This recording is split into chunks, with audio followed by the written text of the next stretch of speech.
धूल से भरा सुनसान जंगल के किनारे बसा एक गांव जिसका नाम कोलीतमारा है। चारों तरफ घना डरावना जंगल, अमावस की काली रात थी।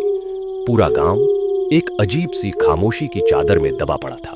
बस दूर जंगल से कहीं कुत्तों के भौंकने की और सूखी हवा के पत्तों की आवाजें सुनाई दे रही थी। इसी गांव के बीच में बसा था एक छोटा सा घर जिसमें चंदू और उसकी पत्नी विमला रहती थी। उस रात जब चंदू रात में जंगल लकड़ी लाने जा रहा होता है।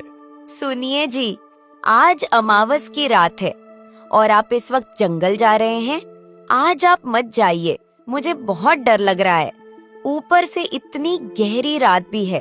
अरे विमला, तुम घबरा क्यों रही हो? अगर मैं लकड़ी नहीं लाया तो घर का खर्चा कैसे चलेगा? तुम चिंता मत करो, मैं जल्दी ही लौट आऊंगा। पत्नी ने इतना समझाकर भी चंदू रुका नहीं। वो अपनी कुल्हाड़ी हाथ में लेकर इतने रात को जंगल लकड़ी काटने निकल जाता है। दूसरी तरफ उसी गांव के बीचों बीच पुराने बरगद के नीचे बनी गोपी की चाय की दुकान से धीरे धीरे बुझती अंगारों की रोशनी में चमक रही थी। उसी चाय की दुकान पर बैठे थे गांव के 4-5 लोग। उनमें सुरेश, जगदीश, गोपी और गांव के सबसे बूढ़े प्रेम चाचा भी बैठे थे। अरे ये कुत्ते इतना क्यों चिल्ला रहे हैं आज? लगता है कुछ बुरा होने वाला है। मुझे तो लग रहा है कोई भूत या प्रेत बाहर घूम रहा है। आज अमावस है ना? हाँ, आज अमावस की रात है। इस रात जंगल जाना तो मौत को दावत देने जैसा है।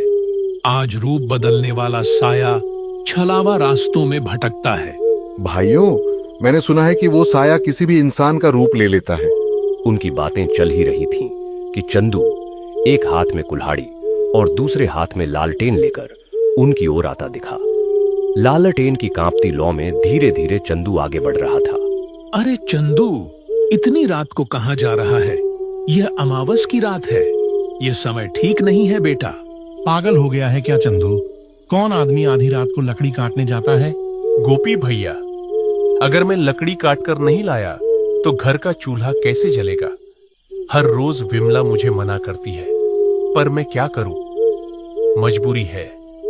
अगर मैं घर पर बैठ गया तो घर कैसे चलेगा? मत जा चंदू, आज अमावस की रात है। जंगल में आज कोई इंसान नहीं बल्कि वो खतरनाक साया घूमता रहता है। सुरेश भैया, आप ठीक कह रहे हैं, लेकिन मैं ऐसे घर पर नहीं बैठ सकता। मुझे जाना ही होगा।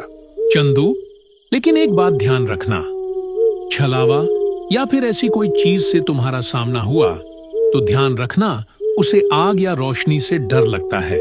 इतने में एक जोरदार ठंडी हवा का झोंका आया। लालटेन की लौ तेज लहराई और जैसे किसी ने पास में ही हंसकर फुसफुसाया हो।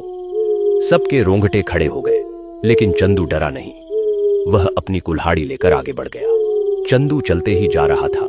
गांव की आखिरी सीमा पार होते ही सुनसान जंगल का रास्ता शुरू हो गया। रात का अंधेरा और भी भयानक हो गया था। पेड़ों की टहनियां हवा में हिल रही थीं, जिससे अजीब आवाजें आ रही थीं। चंदू को एहसास होता है कि उसके अलावा भी कोई है। चंदू रुक जाता है और कहता है, कौन है? कोई है तो सामने आ जाओ। जवाब में सिर्फ सन्नाटा। तभी उसे अचानक एक काली परछाई दिखी जो एक पेड़ से उतरकर खेत की तरफ चली गई। कौन है रे जगदीश? तुम हो क्या? अगर कोई गांव का आदमी मेरे को डरा रहा है तो मैं डरने वाला नहीं हूं। सीधे तरीके से मेरे सामने आ जाओ, नहीं तो मेरे हाथ जो कुल्हाड़ी है उससे मैं तुम्हारा सिर धड़ से अलग कर दूंगा। तभी वह काली परछाई वापस आने लगती है। वह धीरे धीरे चंदू की तरफ बढ़ रही थी और वह कोई और नहीं बल्कि चंदू की पत्नी विमला थी। चंदू का दिल धक से रह गया। अरे विमला, तुम इस भयानक जंगल में इतनी रात को क्या कर रही हो? मैंने तुमको बताया था कि मैं घर जल्दी लौट आऊंगा, फिर तुम यहां क्या कर रही हो? विमला मुस्कुराई, लेकिन उसकी आंखें बिल्कुल ठंडी थीं। लेकिन वो आवाज विमला की नहीं थी, वो तो उस जंगल के छलावे की थी। घर चलो चंदू, रात बहुत हो गई है। चंदू एक कदम पीछे हट गया। उसी पल विमला जैसी आकृति धीरे धीरे धुंध बनकर गायब हो गई। यह देखकर चंदू का खून जमने लगा। यह कौन था? यह तो विमला नहीं थी, यह तो इस जंगल का छलावा था। फिर भी चंदू रुका नहीं, वह आगे बढ़ने लगा। थोड़ी देर बाद वह जंगल के बीचों बीच आ चुका था। अचानक उसे अपने पीछे किसी के चलने की आहट आई। वह पीछे मुड़ा, लेकिन वहां कोई नहीं था। ये सब देखकर चंदू जोर से चिल्लाया। कौन है रे? सामने आ। मेरे साथ आंख मिचौली मत खेल। हिम्मत है तो सामने आ। तभी एक बार और उसके पीछे धीमी खुरदुरी आवाज आई, जैसे किसी 50 साल के बुढ़े की आवाज हो। फिर से चंदू पीछे मुड़ा तो अपने पीछे उसको उसी गांव के प्रेम चाचा दिखाई दिए, जो चाय की दुकान पर बैठे हुए थे। प्रेम चाचा, आप इस वक्त इस जंगल में? आपने तो मुझे जंगल जाने से रोका था। आप यहाँ क्या कर रहे हो? मैं तेरा ही इंतजार कर रहा था चंदू। आज तुझे मेरे हाथों से कोई नहीं बचा सकता। आज तेरा शरीर मेरा होगा। यह सब देखकर चंदू पीछे हट गया। मुझे पता है कि तुम मेरे गांव के प्रेम चाचा नहीं हो। मैंने तुमको पहचान लिया है। तुम एक जंगल के छलावा हो। अचानक प्रेम चाचा का चेहरा बिगड़ने लगा। आंखें लाल, दांत लंबे और चेहरा किसी दानव जैसा हो गया। चंदू डरकर कुल्हाड़ी लहराता हुआ भागा। छलावा हवा में उड़ते उड़ते चंदू के पीछे आ रहा था। वो अजीब सी आवाज में हंस रहा था। चंदू भागते भागते जंगल के बीचों बीच पहुंच गया। उसे समझ नहीं आ रहा था कि अब क्या करे। पीछे से छलावे की हंसी। चंदू कांपते हुए हाथों से कुल्हाड़ी उठाकर, आजा, मैं डरता नहीं तुमसे। तुझे जो करना है कर ले। छलावा एक झटके में चंदू का रूप लेकर सामने खड़ा हो जाता है। अब 2 चंदू थे, एक असली, एक नकली। चंदू, अब तू क्या करेगा? अब तो मैंने भी तेरा रूप ले लिया है। अब कौन सा तू और कौन सा मैं? अब तो तुम्हारी पत्नी विमला भी मुझे नहीं पहचान पाएगी। तभी अचानक छलावा चंदू के ऊपर छलांग मारने ही वाला था कि चंदू को अचानक प्रेम चाचा की बात याद आई। हाँ, प्रेम चाचा ने मुझे आते हुए बताया था कि छलावा रोशनी को बर्दाश्त नहीं कर पाता। उसके बाद चंदू ने अपने हाथ में जो लालटेन थी उसको उठाया और जोर से छलावे की तरफ फेंक दी। जैसे ही लालटेन छलावे के पास गिरी, लालटेन में तेज पीली रोशनी होने लगी और छलावा दर्द से चिल्लाते हुए पीछे हट गया। वह धुएं में बदलता हुआ चिल्लाया, अगली अमावस में लौटूंगा चंदू। उसके बाद तुम्हें यह लालटेन तो क्या, तुम्हारे गांव का कोई इंसान भी बचाने नहीं पाएगा। यह बोलकर छलावा अंधेरे में गायब हो गया। रात के 2 बजे थे। अब चंदू के पास लालटेन भी नहीं थी। चंदू ने अपनी कुल्हाड़ी उठाई और घर के रास्ते बिना लकड़ी लेकर वापस जाने लगा। थोड़ी दूर चलते चलते चंदू थक जाता है, इसीलिए वह एक पेड़ के नीचे आराम करने बैठ जाता है। क्या करूं, कुछ समझ नहीं आ रहा है। रात भी बहुत हो चुकी है और मेरे पास तो अब मेरी लालटेन भी नहीं है। ऐसा करता हूं, आज की रात यहीं जंगल में पेड़ के नीचे सो जाता हूं। सुबह होते ही चला जाऊंगा। दूसरी तरफ चंदू की पत्नी विमला घर के दरवाजे के पास खड़ी होकर उसका इंतजार कर रही थी। रात के ठीक 4 बज चुके थे। तभी विमला खुद से बातें करते हुए बोलती है, हे भगवान, रात के 4 बज चुके हैं और अब तक ये घर क्यों नहीं लौटे? उनको कुछ हुआ तो नहीं होगा? अब मैं क्या करूं? थोड़ी ही देर में सुबह हो जाती है।